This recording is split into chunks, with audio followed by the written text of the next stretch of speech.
Railway ಆವರಣದಲ್ಲಿನ ಆಹಾರ ಮಳಿಗೆಗಳ ಮೇಲೆ ಸಮರವನ್ನ ಸಾರಿದೆ.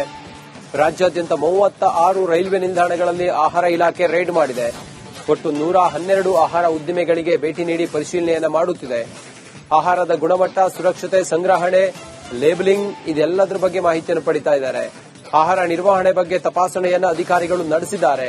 ರೈಲ್ವೆ ಪ್ಯಾಂಟ್ರಿ, ಕ್ಯಾಂಟೀನ್, ಹೋಟೆಲ್ಗಳಲ್ಲಿ ಪರಿಶೀಲನೆಯನ್ನ ಮಾಡುತ್ತಿದ್ದಾರೆ. ರೈಲಿನಲ್ಲಿ ನೀಡುವ ಆಹಾರದ ಬಗ್ಗೆಯೂ ಕೂಡ ಪರಿಶೀಲನೆಯನ್ನ ಮಾಡುತ್ತಿದ್ದಾರೆ. ರೈಲ್ವೆ ಆವರಣದಲ್ಲಿನ ಆಹಾರ ಮಳಿಗೆಗಳ ಮೇಲೆ ಸಮರವನ್ನ ಸಾರಿರುವಂತಹ ಆಹಾರ ಇಲಾಖೆ ಎಲ್ಲದರ ಮೇಲೂ ಕೂಡ ಹದ್ದಿನ ಕಣ್ಣಿಟ್ಟಿದೆ.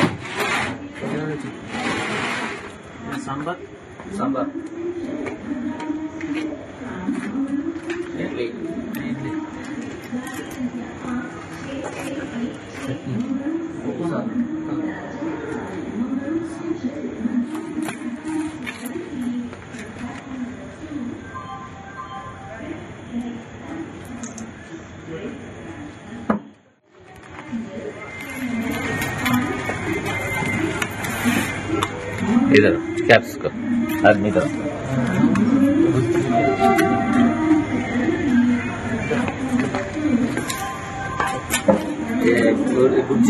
एक बुर्जी एंड कटलेट. इडली किधर है?